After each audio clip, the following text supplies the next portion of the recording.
before heading upstairs and opening fire. The first gunshots were heard at 10:54 a.m.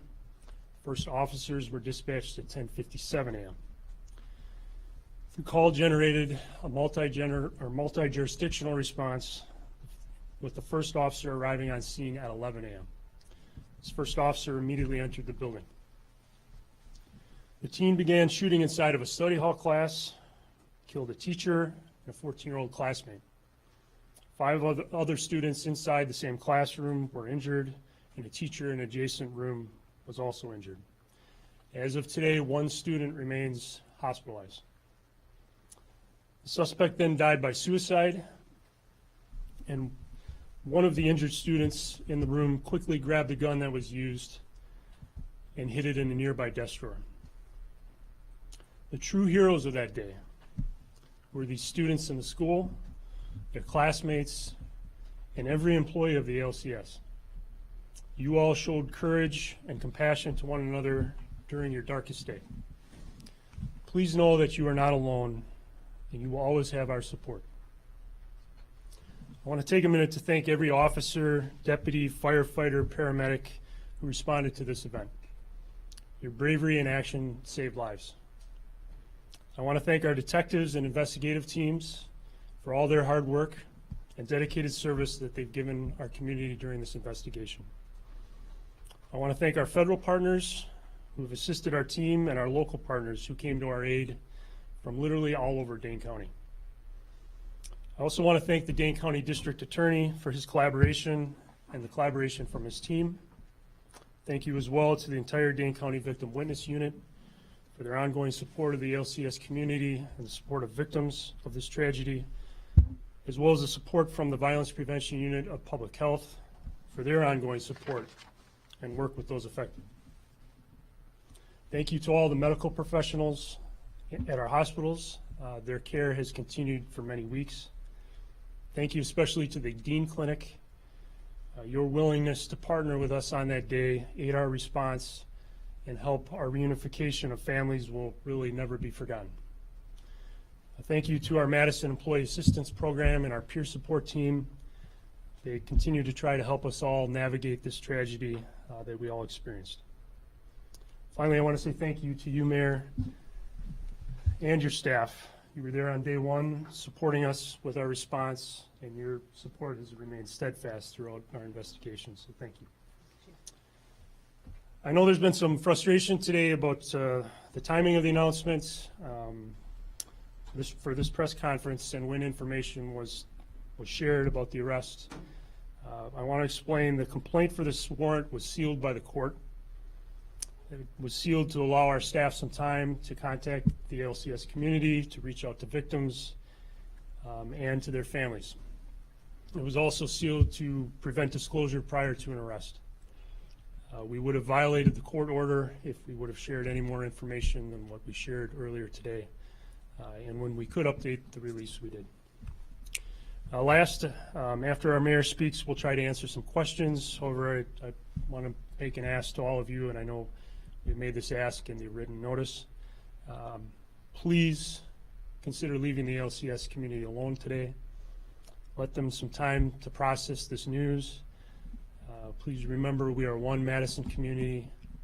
Give them that time. I truly hope that they can finish their school day today and tomorrow without cameras, without interview requests, and without distraction. Thank you. Mayor Rhodes' comment. Thank you, Chief.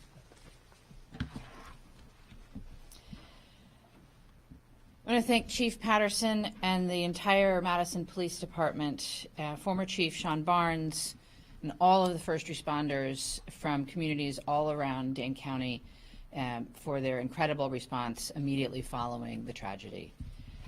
MPD has been working for months conducting a thorough investigation, and our community is grateful for your collective professionalism and hard work in the face of this tragedy. I also want to thank the city's Violence Prevention Unit, which has been working with both the county and the state to do everything that we can to support the victims and their families. The outpouring of support that we've seen from the Madison community has been really, really remarkable.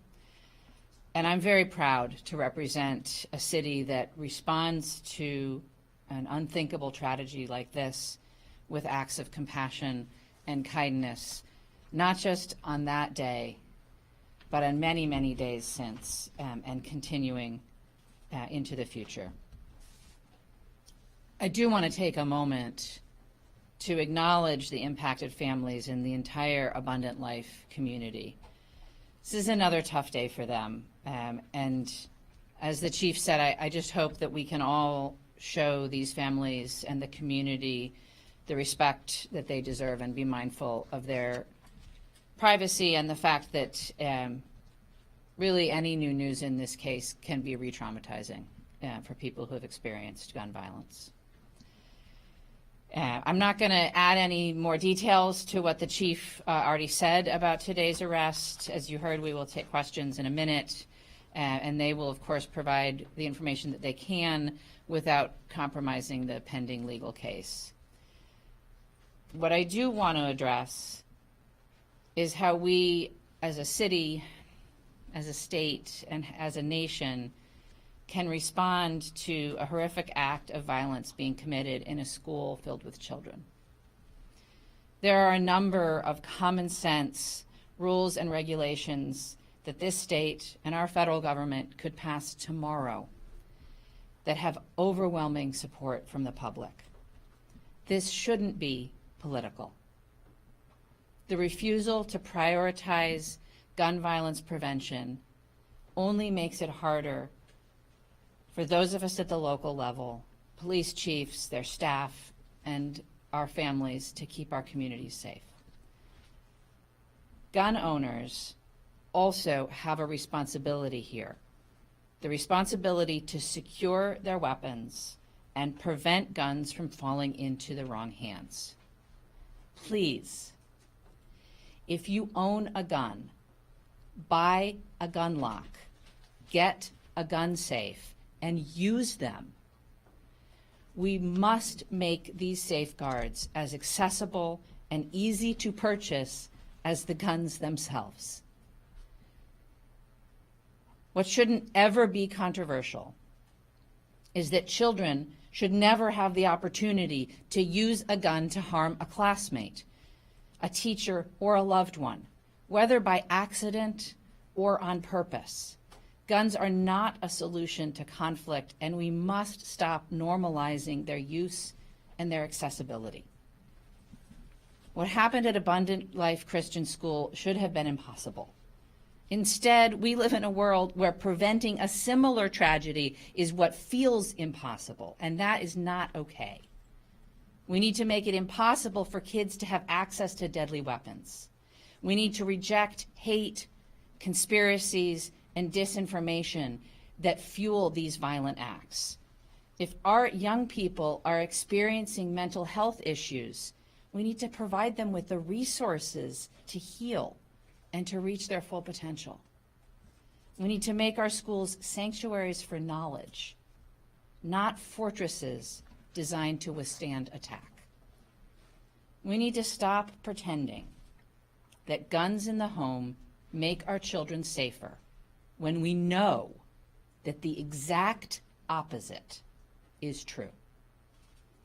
We need to end the cultural and political numbness that made Madison one of countless communities that bear the scars of our nation's collective indifference to gun violence. Justice will never truly be served until we do. The Chief and I are available to answer questions.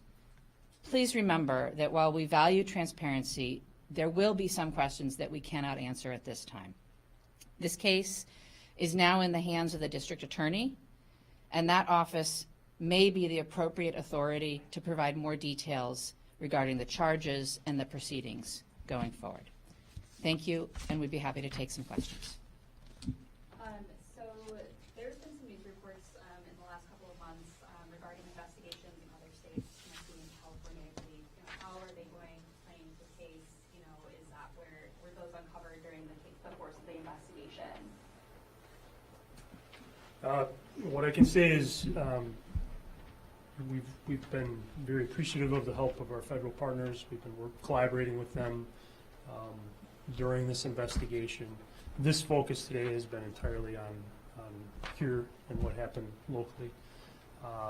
And so I can't divulge further that would, connect one case to another. But we have been collaborative. Yes, go ahead. What's changed from December to now? Why the 5-month gap between the incident and the arrest? It's been, again, a very thorough, lengthy, impartial investigation. It's taken some time to get to this point. We really valued the collaboration of the Dane County DA's office, and that has led us to today. It's taken some time to get to this point, but I'm very proud of the investigative work that's transpired, and I think we've been very deliberate and intentional with where we are now. So. Will anyone else be charged in this or arrested? I can't comment on that right now. You know that there was a man in Florida who was arrested, or there was an affidavit filed recently connected to this case. What role did that play at all in today's arrest? I can't speak to that particular case. I can tell you I learned the details of that similar to all of you, and that was through the media. We were notified ahead of time that it was transpiring, but details were not known until then. So. The complaint mentions high-risk online behavior was brought to the dad's attention in June 2022. Can you tell us more about that and kind of define what high-risk behavior means in that case? I think I described some of the behavior that we found concerning the documents, the videos, the online activity, but that's about all I can describe right now. So I'm going to go to the back of the room now because we need to give right here in the center with your hand, please. The criminal complaint explained that Natalie told people that her father was abusive towards her. Did you find any evidence that points that Jeffrey was abusive towards her? I can't comment further on that.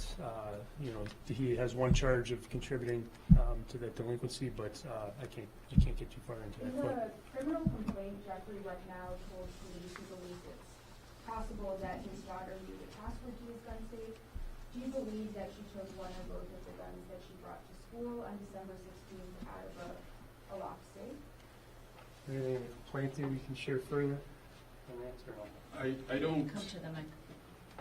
I don't think necessarily that we can divulge that, or that we know if she was able to access the safe or if they were left out of the safe. We know she ended up getting access to them.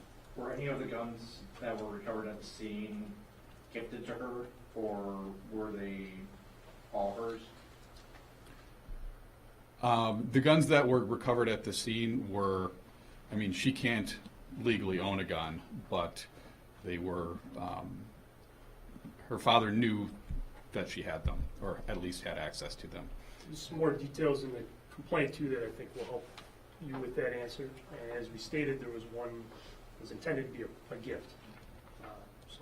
So going back to the high-risk behavior, was there awareness that, she was posting some of the stuff that you found super concerning during the investigation in 2022? Because the criminal complaint outlines that, they notified the father in 2022 of online behavior that was I can't speak today as what he may have known in 2022. I'm sorry. Go ahead. When those notifications are made, does the police department continue to follow up on those cases, or is the notification the end point? Which notifications The are you June referring to?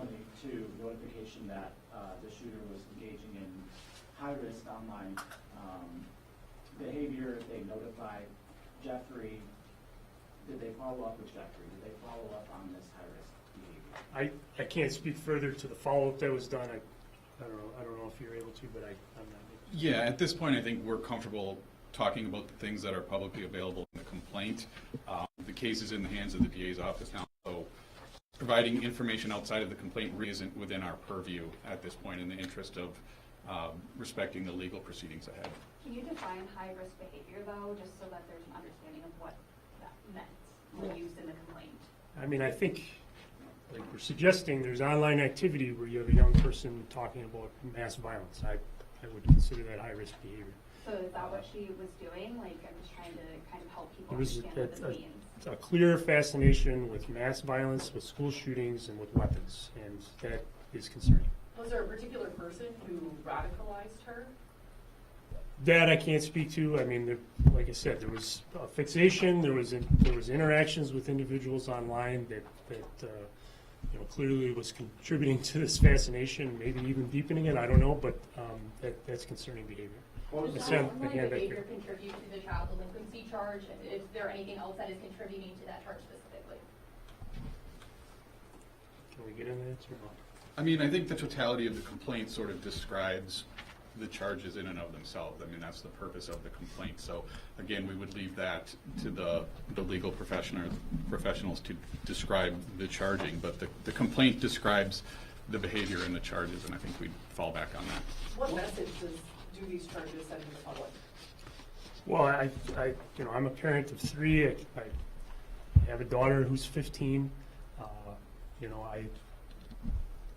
As a cop, maybe I'm at a different level than some people, but I try very hard to understand what's going on online. And I hope other parents are doing the same and that they're trying to be aware of what's occurring. But as obviously I'm a gun owner, I mean, I think, as a gun owner, I accept a responsibility to my community that I'm going to go home and restrict access to people that shouldn't have access to it, that I'm going to make sure it's locked and stored responsibly. And if not, I should be held accountable, and I think that's what today is about. I have a question for the mayor. The state hasn't taken up any action on gun legislation, and of course today we have the first major vote in the budget proceeding through the 24-hour waiting period, which I know wasn't included in this situation. But what would you like to see the legislature doing? What kind of policy would you like to see introduced, to prevent situations like this from occurring again in Wisconsin schools? Well, I think that there's a number of things that either the legislature or Congress could do to make sure that people, including young people who shouldn't have weapons, don't have access to those weapons. And so that certainly would include requiring more background checks, strong red flag laws. I think, again, what we're seeing today is a call and an action to hold parents accountable if their children can access their firearms. And so I think there's some room there for potential legislation to make it clear about that accountability. But I think there's a number of really common sense proposals that have been around for years that the legislature could take up and that would help. But it really is about making sure that people who should not have access to guns, whether that's because of age, because of mental health, because of background, whatever it might be, don't have access to those guns. And then, the other piece of this is really making sure that responsible gun owners are doing everything they can to make sure that those guns do not fall into the hands of people who should not have them. That certainly includes parents restricting access to children, but it also includes folks, don't store your gun in your car, for example. Like, don't put your gun in a place where it could easily be stolen. And I think that we as a community need to talk a lot more about that and make sure that folks who are absolutely legally able to own a gun and are responsible owners are taking care of them and making sure they don't get out into our community. What was the school's reaction when told about the arrest? I can tell you that we worked diligently with our staff, with Dane County Victim Witness staff and others to make sure the community was as notified as we could, to include victims and their families, but I can't get into the details of those conversations. According to your department, you were going to interview some classmates to see if she was bullied. Do you have any details about what was uncovered there? I don't have those details today. Anything further about the gender identity of Natalie? I don't have those details, no. Chief, why the middle of the night arrest? Well, it worked well, frankly, to when we knew his patterns were, for his work life and home life, and so that's the reason. Was there a flight risk? Like I said, he's been cooperative, and so that's all I can say right now. He's been cooperative with the investigation. Is the Madison Police Department investigation still opening, and are you examining other potential suspects right now? All I can say is today is about what we have in front of us with Mr. Ruppnow. The case is not closed, obviously, until this kind of runs its course, I guess, through the court system. and with the Dane County District Attorney's Office, but this has been an incredibly complex case. You know, we've seen connections to other states, as you've pointed out, so I couldn't say with a straight face that it's going to be over. I mean, I think this has been an investigation unlike we've ever really seen. Was the at arrest least a in my high-risk, time, so. high-risk arrest? I'm sorry? Was the arrest a high-risk arrest? It was done after a traffic stop, so. Yep, I'm sorry. go What ahead. originally sparked the investigation into the father, and what kind of statement do you think this makes for other parents? Because as you said, these guns were kind of just out and about, it was easy to obtain. Well, like I said, I think, you know, if there are guns in the home, I hope people are rising to the responsibility that they've accepted, frankly, as gun owners, to properly store and to, ensure that they're not falling into the, hands of children or hands of individuals that shouldn't have them. But we, obviously, as you know, the day of, we made contact with the family, with Mr. Rupp now at their home, and that's when things started. So. Were there particular obstacles over the last 5 months that contributed to the amount of time that it took between the incident and today?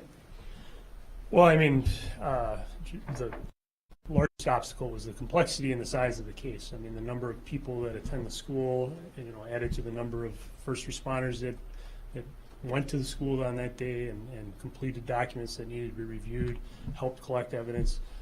It was a mountain of work to be dealt with, and unfortunately, this was, in my opinion, a very appropriate speed to get to a very deliberate and appropriate resolution. So, Could he face any federal charges? I can't comment on that right now. I don't know. Yeah. Mayor, I spoke to someone earlier today who was clearly emotional talking about this entire situation. Can you just tell us the toll this has taken on the community the last 5 months? Yeah, I think that both here in Madison and really in any community that's impacted by this level of gun violence, it's really very difficult. I mean, first and foremost, for the Abundant Life community, I think this has been an incredibly difficult time. They are a tight-knit, strong community, and they received a large outpouring of support right away. But this is something that every single one of those kids and their parents and their families, all of the teachers and the staff and their families have to live with for the rest of their lives. And I think in talking to folks, it's really day by day how they're doing.